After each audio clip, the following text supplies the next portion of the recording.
주님 기대하며 나아가는 우리에게 말씀해 주실 주님을 우리 바라봅시다. 우리 말씀 찾아보겠습니다. 민수기 말씀입니다. 민수기 35장 9절부터 15절 시작.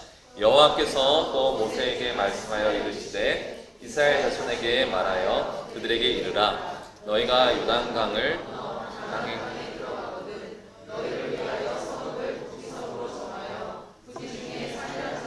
그리로 피하게 하라. 이는 너희가 복수할 자에게서 도피하는 성을 삼아 살인자가 회중 앞에 서서 판결을 받기까지 죽지 않게 하기 위함이니라.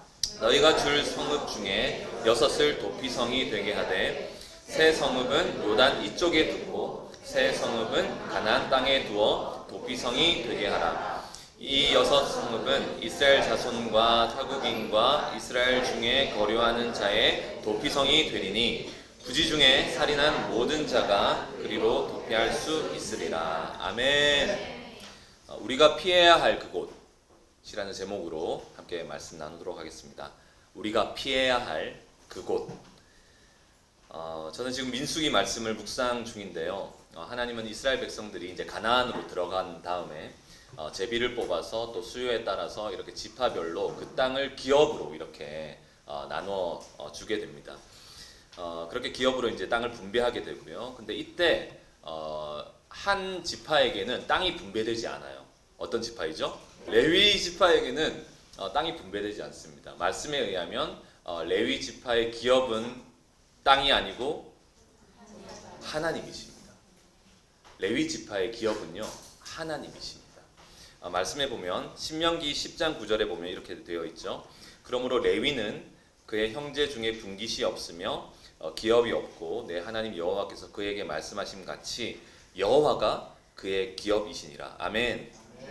하나님이 나의 기업이 된다는 것은 좋은 일입니까?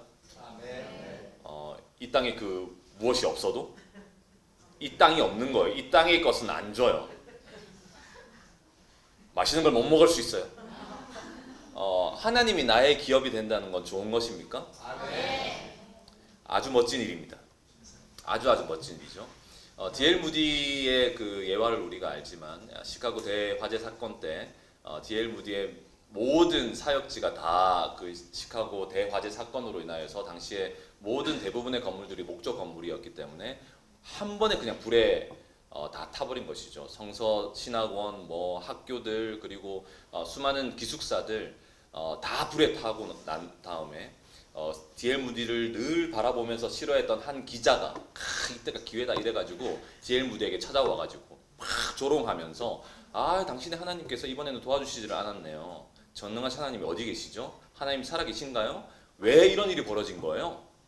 당신의 모든 것을 다 가져가 버렸군요. 하나님께서.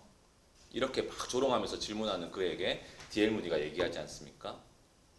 아니요, 나는 아무것도 잃어버리지 않았습니다. 이 화재 사건 이전에도 그 이후에도 저에게는 예수 그리스도가 전부이기 때문입니다. 아무것도 잃어버리지 않았습니다. 어떻게 그런 고백을 할까요?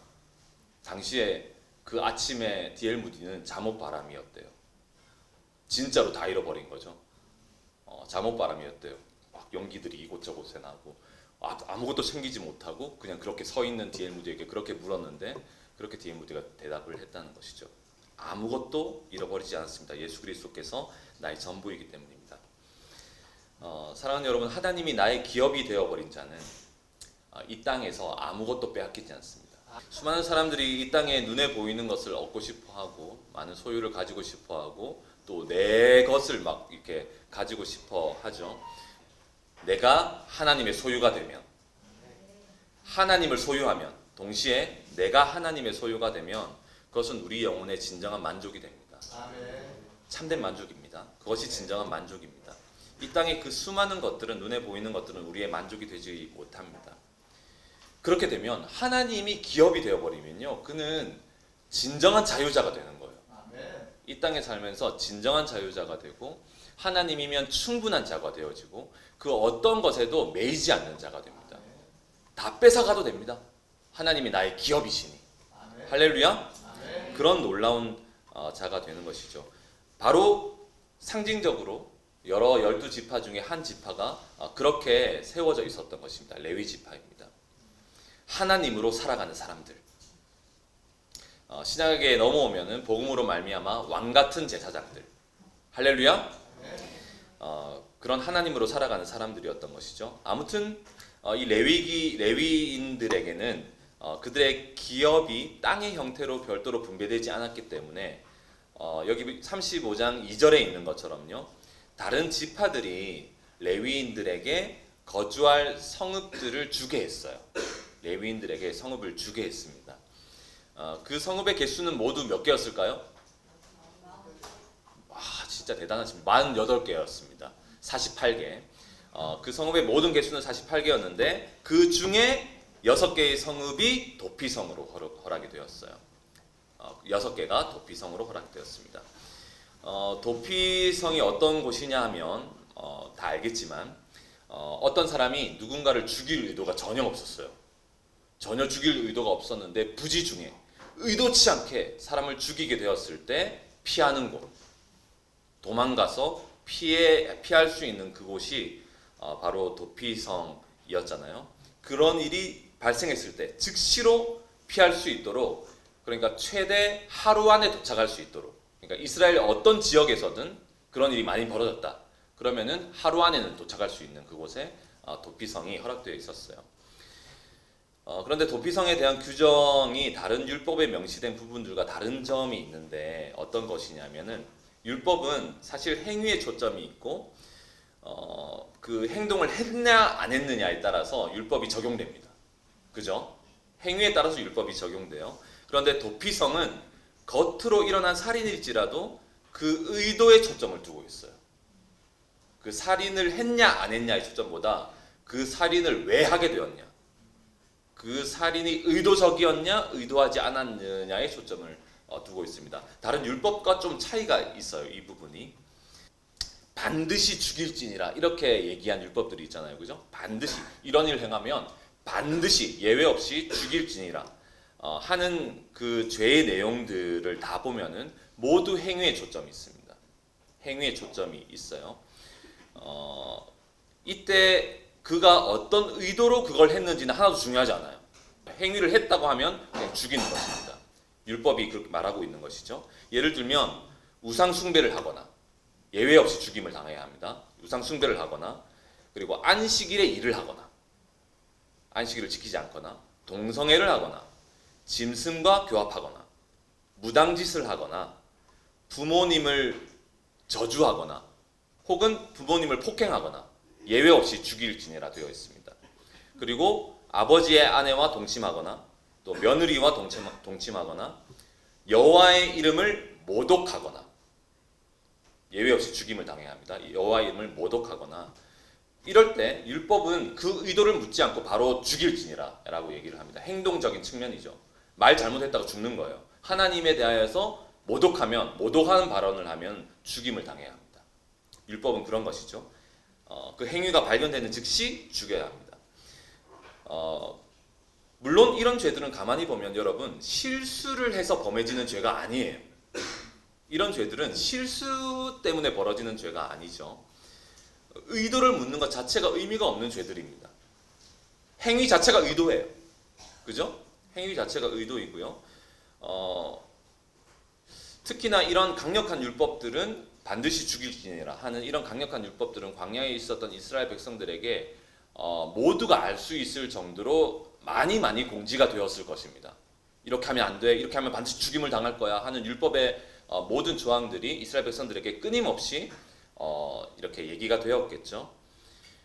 누구도 몰랐다고 말할 수 없을 거예요. 그럼에도 불구하고 다 알고 있었음에도 불구하고 율법을 어긴다면, 다 알고 있었음에도 불구하고 율법을 어긴다면 그것은 아주 명백한 죄가 되고 마는 것이죠. 사랑하는 여러분, 우리는 이것을 알아야 합니다. 죄라는 것은요, 의도적인 것입니다. 죄는 의도적인 것입니다. 죄는 계획적이고 은밀하지만 치밀하고 매우 적극적이고 아주 자발적입니다. 죄는 의도적인 것입니다, 여러분. 우리가 죄를 짓는 만큼만 하나님 말씀 앞에 순종했다면 역사가 일어났을 것입니다. 성교는 이미 완성됐을 거예요. 아멘? 이미 완성됐을 것입니다. 죄에 대한 적극성만이라도 말씀 앞에 적극성을 보였더라면, 하나님과의 관계 가운데 적극성을 보였더라면 역사는 일어났을 것입니다. 그러니까 우리는 죄에 친화적인 것이죠. 복음이 이것을 끊어내는 거예요. 아멘. 할렐루야. 아멘. 복음이 진리를 사모하게 하고 하나님을 갈망하게 하고 주님을 의지하게 하고 그 진리를 사랑할 수 있도록, 주님을 사랑할 수 있도록 우리를 이끌어 주시는 것이죠. 그러나 기억해야 합니다. 여러분, 죄는 마귀에게 속한 것이고요. 죄는 의도적인 것이라는 것을 기억해야 합니다. 이 세상은 죄에 대한 개념을 속이거든요. 여러분, 착각하면 안 됩니다. 이 세상은 죄에 대한 개념을 속여요. 성경적으로 성경적인 죄에 대한 우리의 지식을 무너뜨리려고 합니다. 수많은 철학, 인문학, 심리학을 가지고 만일 누군가가 죄는 어쩔 수 없는 거예요. 죄는 어쩔 수 없는 것이라고요. 나는 아무런 의도가 없었는데 자꾸 죄를 짓게 돼요. 아무런 의도가 없었다고요. 근데 죄를 짓게 되는 걸 어떻게 해요? 죄라는 건 어쩔 수 없는 거예요 라고 말한다면, 생각해 보세요. 죄가 만일 어쩔 수 없는 것이고, 그리고 죄가 의도적인 것이 아니고 여러분 비의도적인 것이라면 그건 죄가 아니죠. 그쵸? 죄가 어쩔 수 없이 지어지는 것이라면 죄가 아니에요. 왜 죄예요 그게? 그건 죄가 아닙니다. 죄라고 규정되는 것은 여러분 의도적인 것입니다. 왜 죄를 짓는 자가 죄인이 됩니까? 그것은 의도적인 것이 있기 때문이에요. 우리 안에 의도적인 것이 있기 때문입니다. 어쩔 수 없었다면 그건 죄가 아니라는 것이죠. 그러면 하나님께서는 그 죄에 대한 잘못을 물을 수도 없고요. 어쩔 수 없는데 왜 죄에 대한 잘못을 묻겠어요? 그죠? 물을 수도 없고, 그러나 다시 한번 말하지만 죄는 의도적인 것이다 라는 것입니다. 그래서 죄를 떠나지 않는 것도 의도적인 것입니다. 여러분 듣고 계십니까? 네. 죄를 떠나지 않는 것도 의도적인 것입니다. 그죠? 회개하지 않는 것도 의도적인 거죠. 순종하지 않는 것도 의도적인 거예요. 모든 책임이 나에게 있습니다. 의도가 있는 것입니다. 나는 믿으려고 해도 믿어지지가 않아요. 나는 순종을 하려고 해도 순종해지지가 않아요. 모두 의도적인 것입니다. 의도적인 것입니다. 하나님은 여러분 믿어지지가 않도록 해놓지 않으셨어요. 아멘. 믿어지지가 아무리 믿으려고 해도 믿을 수가 없도록 하시지 않았습니다. 아멘. 하나님은 우리의 믿음을 도와주십니다. 아멘. 그리고 우리의 순종을 도와주십니다. 아멘. 아멘? 아멘. 그렇게 하지 않은 것은 우리의 의도 때문인 거예요. 우리의 의도 때문입니다. 그렇게 되도록 해놓으셨고요. 우리를 도와주고 계십니다. 아멘. 아멘. 이런 측면에서 보면 이 도피성이라는 곳이잖아요. 우리가 본문에 보았던 도피성이라는 곳은 이 의도라는 매우 미묘한 지점에서 우리에게 하나님의 마음을 알게 해요. 먼저 생각해 볼 수 있는 부분은 이런 부분이죠. 이번에 저는 이 도피성을 이렇게 새롭게 좀 묵상을 하면서 이런 질문이 즉시 좀 들었는데 어떤 것이냐면, 여러분 보세요. 전혀 의도가 없이 있잖아요. 전혀 순전히 말하자면 부지 중에 진짜 실수로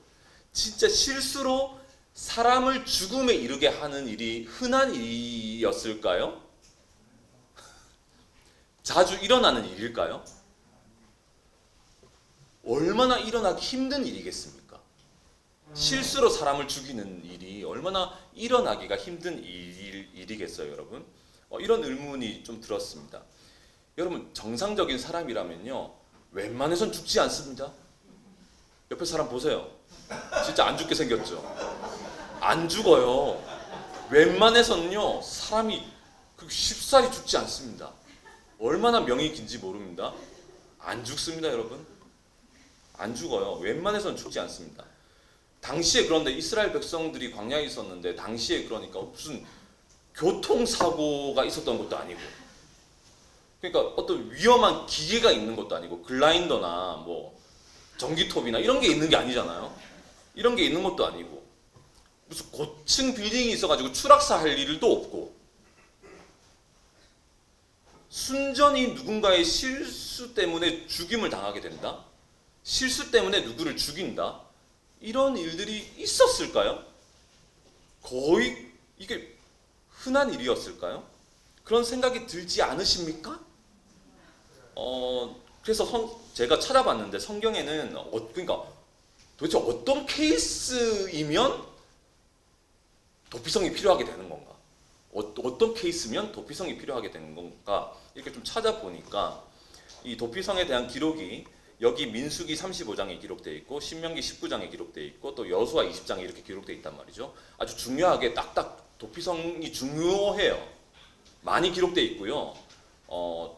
때마다 계속 확인시키고요. 그렇게 한단 말입니다. 여수아 시기 때 다시 한번 여수아 20장에도 이제 기록하고 있는데 여기 민수기 35장 22절 23절에 보면 케이스가 나와요. 그러니까 어떨 때냐면 35장 22절 악의가 없이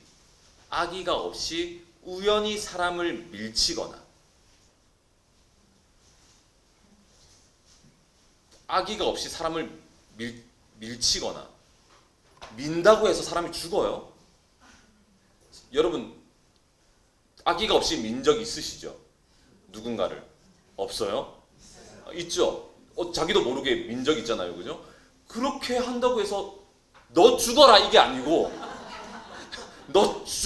뒤에 뾰족한 거 있는 거 보고 확 미는 거 아니고 그냥 어떻게 하다가 민때 사람이 죽을 리가 있겠나. 그리고 뒤에 보면 기회를 엿봄이 없이 무엇을 던진 거예요. 근데 거기 뭘 맞아 죽는 그런 일이 있을까? 23절 보지 못하고 사람을 죽일 만한 돌을 던져서 죽였을 때 얼마나 큰 돌을 보지도 않고 힘이 얼마나 센지 어떤 속도로 던져야만 이렇게 되냔 말이에요. 이렇게 사람이 죽는다고? 신명기 19장에는 좀 더 구체적인 묘사가 있는데 제가 읽어볼게요. 신명기 19장에는 5절 말씀에 가령 사람이 그 이웃과 함께 벌목하러 간 거예요. 나무하러 갔어. 두 사람이 나무하러 갔는데 삼림에 들어가서 두 사람 다 이제 도끼로 나무를 이제 하고 있는 거예요. 나무를 손에 도끼를 들고 벌목하려고 찍는데 잘 이렇게 나무를 하고 있는데 도끼가 오래돼가지고 도끼가 자루에서 빠져가지고 날아간 거예요. 훅 날아간 거죠. 그런데 그 각도가 조금만 비껴나가도 죽지 않을 텐데 정확하게 가가지고 한 방에 이렇게 돼버린 거예요. 그런 확률이 얼마나 될까요? 그런 확률이 이 말씀이 하나님 말씀이에요. 있는 진짜 가령하면서 아니 그러니까 얼마나 예화가 없었으면 이 예화를 적었겠나 난 이런 생각이 드는 거예요.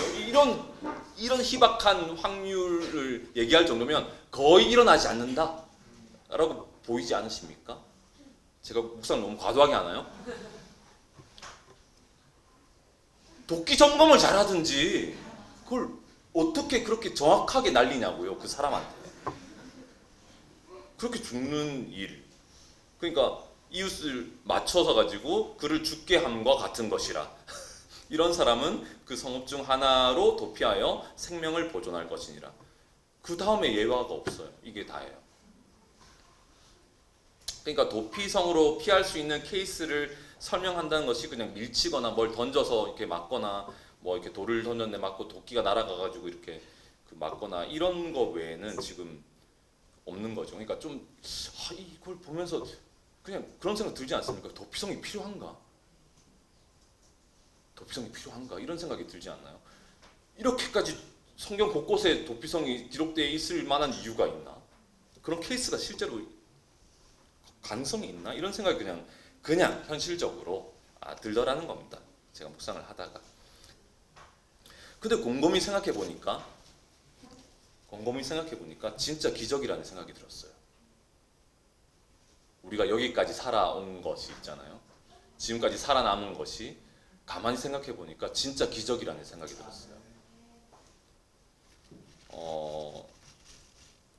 이스라엘 백성들이 살았던 시대보다 지금 이 훨씬 더 죽음의 위기가 많잖아요. 도끼 같은 예화가 아니고 얼마나 많은 죽음의 위기가 있습니까? 저도 미국에 갔다 왔잖아요. 11시간, 13시간 이렇게 비행기 타고 왔단 말입니다. 태평양 항복판에서 있잖아요. 비행기가 가다가 훅훅 떨어질 때 그 느낌 아세요?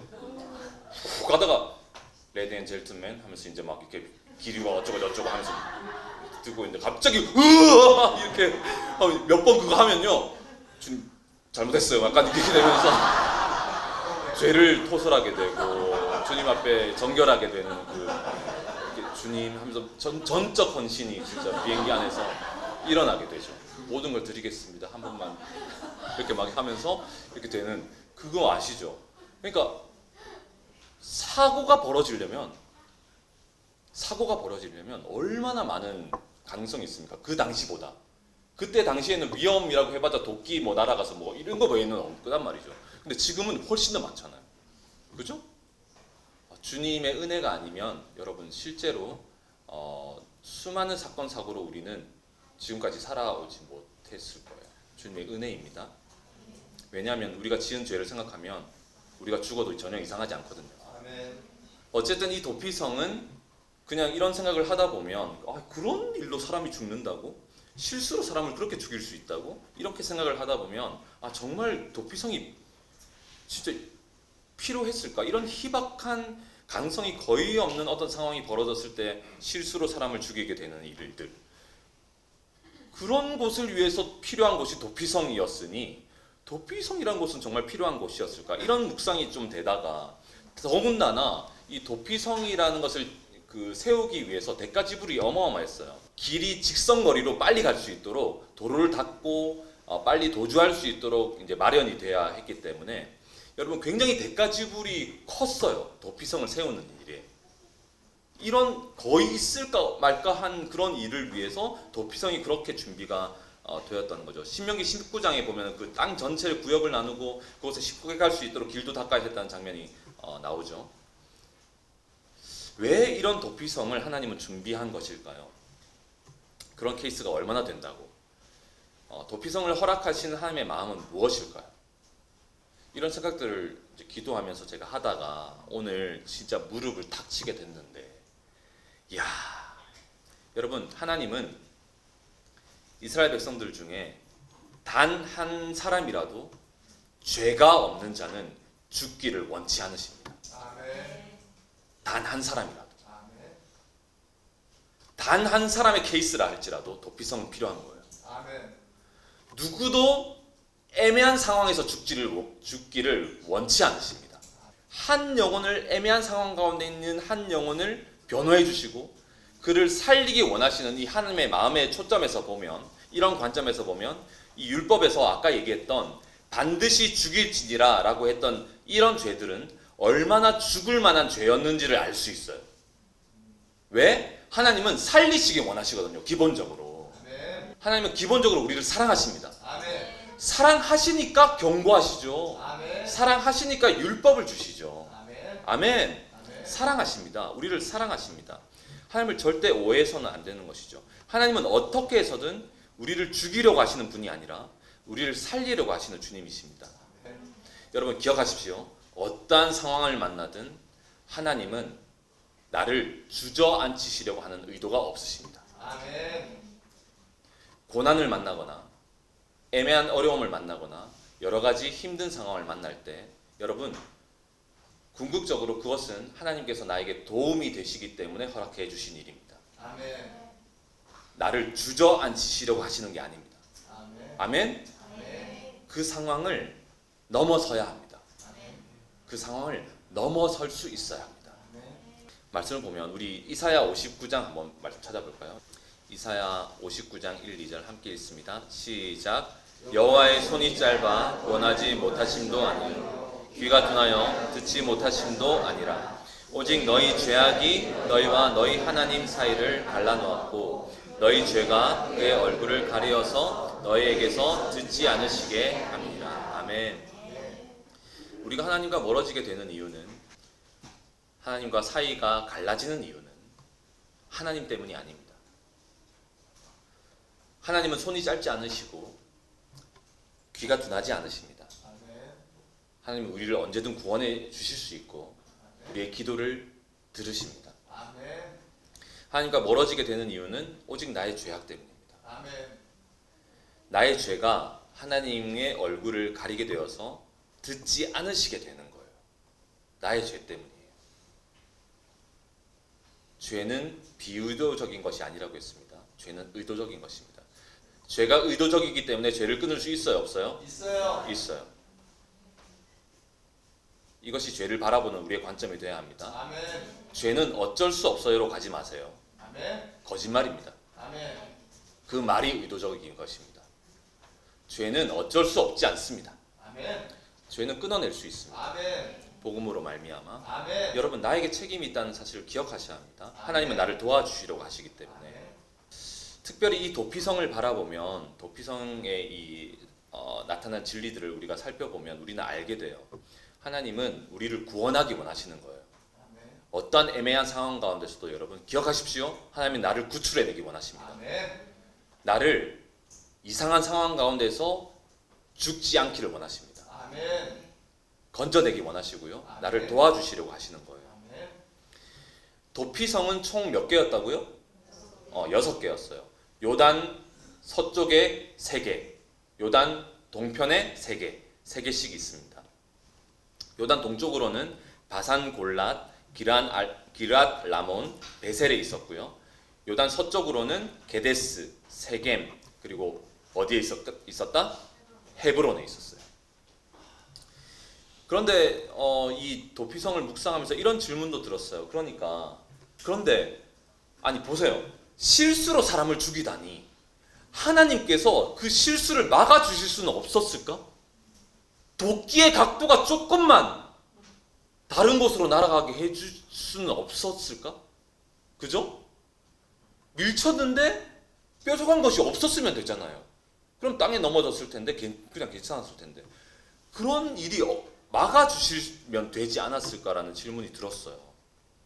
많은 질문을 했죠 제가 묵상하면서. 그런 질문이 들더라고요.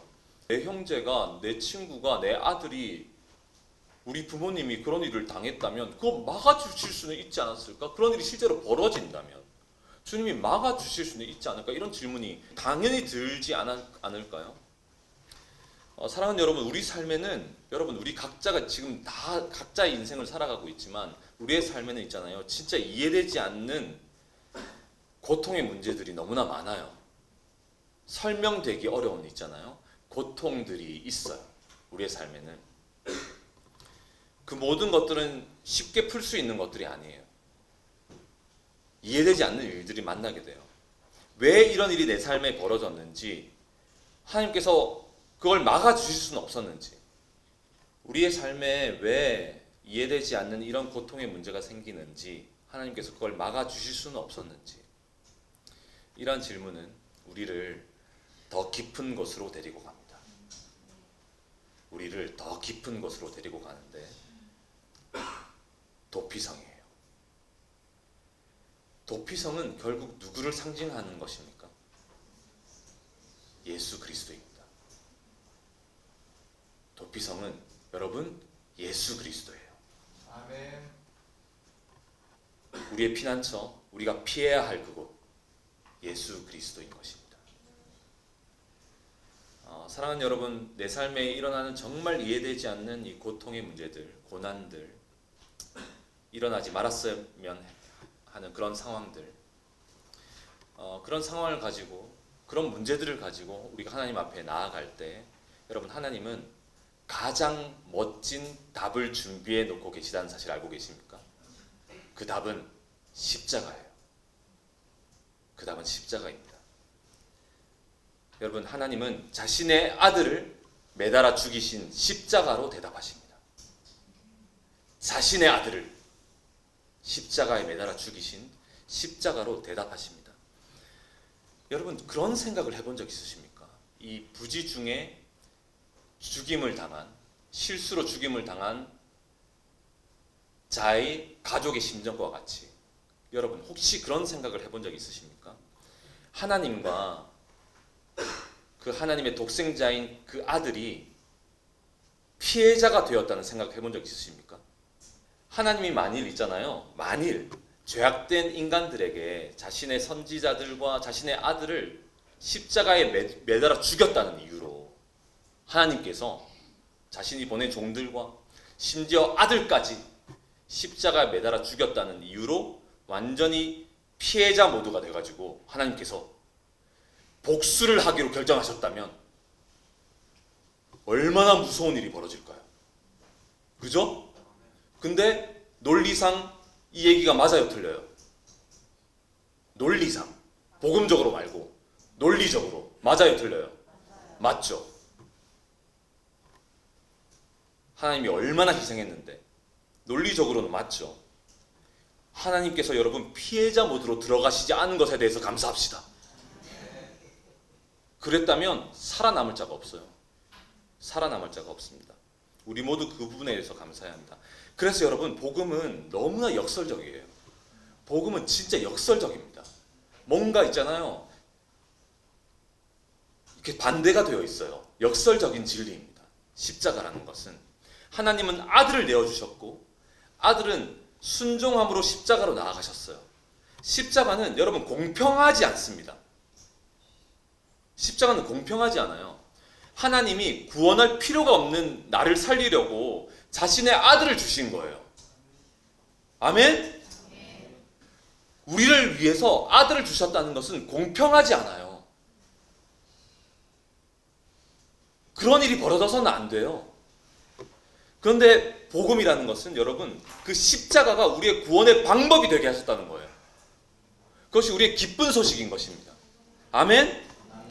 십자가는 공평이 아니라 여러분 설명할 수 없는 하나님의 사랑이며 은혜예요. 은혜. 오직 은혜인 것이죠. 그래서 우리가 그 십자가로 우리가 피할 때 죄로 죽을 수밖에 없는 살인자와 같은 살인자인 나를 향한 심판이 지나가게 되는 것입니다. 그 십자가로 말미암아. 십자가는 우리의 도피성이 되는 거예요.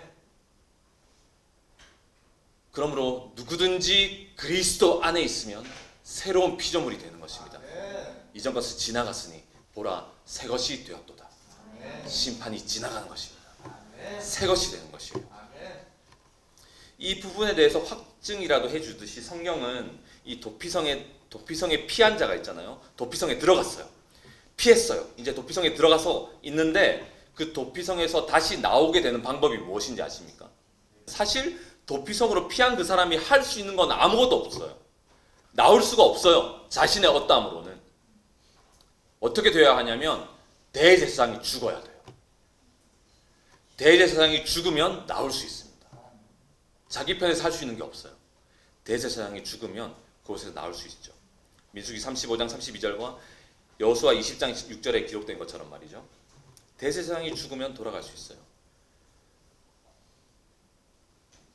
내가 나의 대제사장이신 그리스도와 함께 죽으면 나는 이제 그의 생명으로 새 것이 되어 살게 되는 것입니다. 아멘. 복음이죠. 여러분 우리 모두 그런 자가 됩시다. 모든 상황 가운데 여러분 내 안에 있는 그리스도를 빼앗아갈 수 없는 자. 하나님이 기업이 되어버린 자. 할렐루야. 이해되지 않는 모든 상황 가운데서 여러분 도피성으로 피하는 자. 예수 그리스도께로 피하는 자가 되었으면 좋겠어요. 이해되지 않는 모든 상황 가운데 우리의 도피성이신 예수 그리스도께로 피합시다. 하나님은 우리가 살기를 원하시고요. 우리의 믿음을 도와주기 원하십니다.